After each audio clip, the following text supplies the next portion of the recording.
स्वागत है दोस्तों आप सभी का आज की इस नई वीडियो में। आज हम बात करेंगे क्लास 11th की पॉलिटिकल साइंस का चैप्टर 4 जिसका नाम है सामाजिक न्याय, सोशल जस्टिस। तो इस चैप्टर के दोस्तों जो most important MCQ question answer हैं वो हम देखेंगे आज की इस वीडियो में। तो चलिए वीडियो शुरू करते हैं।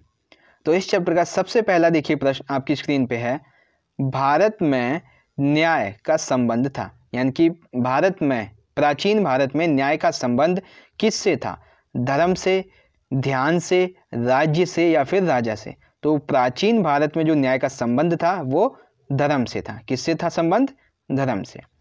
अगला प्रश्न देखिए, न्याय की परिभाषा क्या है? ठीक है, तो न्याय की जो परिभाषा है वो बहुत सारी परिभाषाएं हैं आपकी किताब में जो दी गई हैं।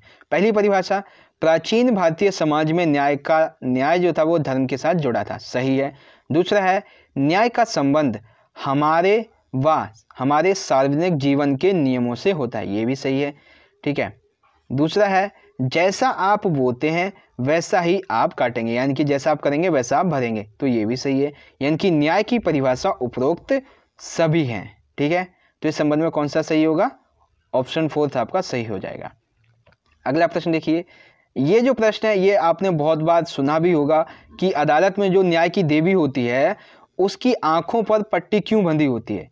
न्याय की देवी की आंखों पर पट्टी इसलिए बंधी रहती है, क्यों? क्या कारण है?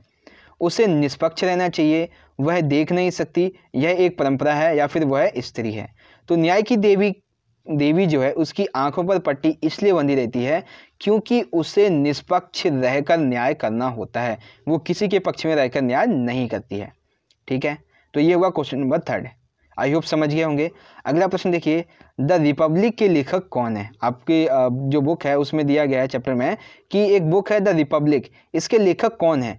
प्लेटो, सुकरात, अरस्तु या इनमें से कोई नहीं? तो द रिपब्लिक के जो लेखक हैं वो हैं प्लेटो, यानी कि आंसर कौन सा सही है? फर्स्ट वाला आंसर सही है। अगला देखिए, न्यायपूर्ण वितरण से क्या अभिप्राय है? यानी कि न्यायपूर्ण जो बंटवारा है इससे क्या अभिप्राय है? आपके ऑप्शन है, वस्तुओं और सेवाएं के न्यायोचित बंटवारे से अभिप्राय। दूसरा है, सभी व्यक्तियों को जीने के लिए समान धरातल मिले। तीसरा है, ए और बी दोनों, फोर्थ है इनमें से कोई नहीं। तो इसका सही आंसर हो जाएगा ए और बी दोनों न्यायपूर्ण वितरण का सही आंसर है। ठीक है। अगला प्रश्न देखिए, संयुक्त राष्ट्र संघ की इकाइयों के न्यूनतम आवश्यकताओं में किन किन सुविधाओं की गणना की गई है? यानी कि संयुक्त राष्ट्र संघ की जो इकाइयां हैं उन्होंने न्यूनतम आवश्यकताओं में किन सुविधाओं को गिना है? भोजन, शुद्ध पानी, आवास, आय व शिक्षा और उपरोक्त सभी। तो इसका सही आंसर होगा ऑप्शन 4, यानी कि भोजन, शुद्ध पानी, आवास, आय व शिक्षा, उपरोक्त सभी, ये वाला आंसर आपका सही हो जाएगा। ठीक है, आई होप समझ गए होंगे। अगला प्रश्न देखिए, अज्ञानता के आवरण का सिद्धांत किसने दिया है? यानी कि अज्ञानता का जो आवरण का सिद्धांत है ये किसने दिया है? प्लेटो ने, सुकरात ने, अरस्तु ने या जॉन रॉल्स ने? तो इसका सही आंसर हो जाएगा ऑप्शन 4, जॉन रॉल्स ने अज्ञानता के आवरण का सिद्धांत दिया था।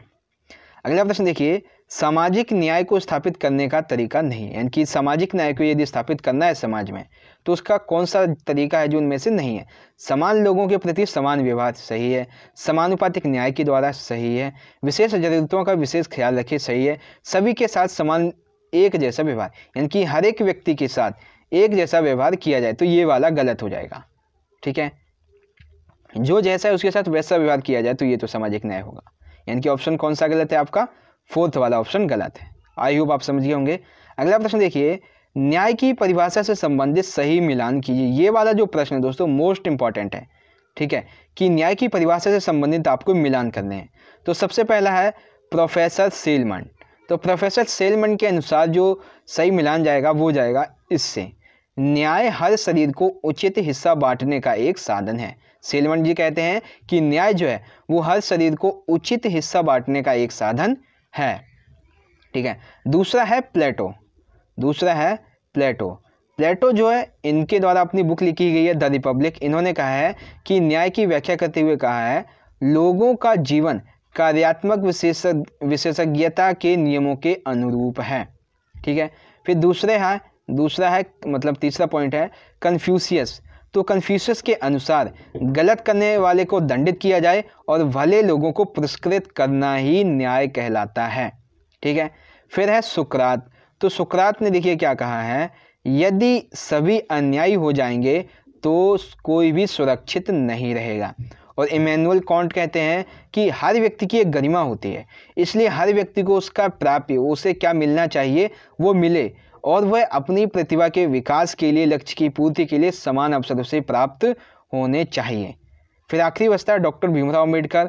तो डॉक्टर भीमराव अम्बेडकर का जो बयान है वो आएगा ऑप्शन फर्स्ट में, कि न्यायपूर्ण समाज वह है जिसमें परस्पर सम्मान की बढ़ती हुई भावना और अपमान की घटती हुई भावना मिलकर एक करुणा से भरे समाज का निर्माण करे। ठीक है, तो ये था अंबेडकर जी का बयान। आप एक बार दोबारा से देखिए, प्रोफेसर सेलमन का जो सही आंसर होगा वो आएगा इस ऑप्शन के पास। ठीक है, प्लेटो जो है उसका सही आंसर ये वाला होगा, कन्फ्यूशस का ये सही आंसर होगा। ठीक है, और फिर सुकरात जो है उसका सही आंसर होगा ये वाला, और इमैनुअल कांट का ये वाला होगा, और अंबेडकर का सबसे फर्स्ट वाला है ये होगा। ठीक है, आई होप क्वेश्चन नंबर 9 समझ गए होंगे आप। अगला प्रश्न देखिए, अगला प्रश्न है मुक्त बाजार का क्या अर्थ है। मुक्त बाजार से आप क्या समझते हैं ये आपको बताना है। तो मुक्त बाजार का अर्थ होता है खुली प्रतियोगिता, राज्य के हस्तक्षेप के विरोधी, राज्य के हस्तक्षेप का समर्थन, ए और बी दोनों। तो देखिए, जब मुक्त बाजार पूछ लिया गया है तो मुक्त बाजार का जो अर्थ होता है वो खुली प्रतियोगिता भी होता है और राज्य के हस्तक्षेप का इसमें विरोध भी किया जाता है। यानी कि इस संबंध में ऑप्शन फोर्थ है, ए और बी दोनों, यानी कि खुली प्रतियोगिता और राज्य के हस्तक्षेप का विरोध, यही मुक्त बाजार का अर्थ कहलाता है। ठीक है, आई होप समझ गए होंगे क्वेश्चन नंबर 10। इसका सही आंसर कौन सा होगा, ए और बी दोनों। ठीक है, अगला प्रश्न देखिए, मुक्त बाजार का सकारात्मक पक्ष नहीं है, यानी कि मुक्त बाजार जो है इसका सकारात्मक पक्ष कह लीजिए या फिर सकारात्मक परिणाम कौन सा इनमें से नहीं है। देखिए आपके ऑप्शन, बाजार किसी व्यक्ति की जाति, धर्म या फिर लिंग की परवाह नहीं करता है, अपितु व्यक्ति की योग्यता व कौशल की परवाह करता है। यानी कि जो बाजार है वो किसी भी व्यक्ति को जाति के आधार पे, धर्म के आधार पे, लिंग के आधार पे किसी भी प्रकार की उसकी परवाह नहीं करता है, बल्कि बाजार में व्यक्ति की योग्यता देखी जाती है और उसका कौशल देखा जाता है।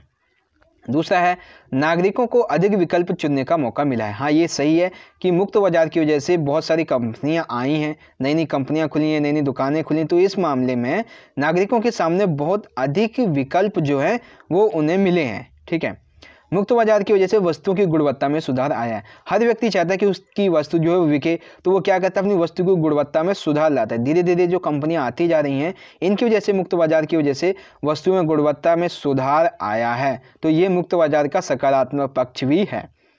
लास्ट बचता है सरकार के हस्तक्षेप का समर्थन। ये गलत है, क्योंकि मुक्त बाजार जो है वो सरकार के हस्तक्षेप का विरोध करता है, यानी कि वो सरकार के हस्तक्षेप का विरोध करता है, समर्थन नहीं करता। ठीक है, तो ये उसका सकारात्मक पक्ष नहीं, यानी कि ये वाला आंसर जो है वो गलत हो जाएगा। ठीक है, आई होप क्वेश्चन नंबर जो 11 है वो आप समझ गए होंगे। अगला प्रश्न देखिए, मुक्त बाजार का नकारात्मक पक्ष है। क्वेश्चन नंबर 12 है, 12वां है, मुक्त बाजार का कौन सा पक्ष इनमें से सही है। आपके ऑप्शन है सरकार के हस्तक्षेप का समर्थन, तो ये वाला तो आंसर सही है कि मुक्त बाजार का नकारात्मक पक्ष है ये सरकार के हस्तक्षेप का समर्थन करते हैं।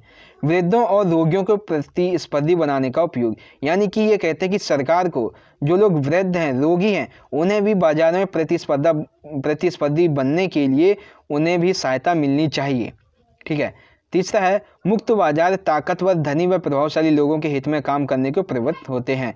यानी कि जो मुक्त बाजार है, मुक्त बाजार यानी कि इसका अर्थ ये है कि जो मुक्त बाजार है ये ताकतवर और धनी लोगों का ही बाजार है। ठीक है, इसमें जो वृद्ध लोग हैं, गरीब लोग हैं, छोटे मोटे दुकानदार हैं, उनके लिए इस बाजार में कोई जगह नहीं है। और लास्ट पॉइंट उपरोक्त सभी। तो मुक्त बाजार का नकारात्मक पक्ष जो है इसमें से पहला भी है, दूसरा भी है, तीसरा भी है, यानी कि उपरोक्त सभी इसका सही आंसर हो जाएगा। तो मुक्त बाजार से संबंधित 3 प्रश्न यहाँ पे बने थे। कौन कौन से?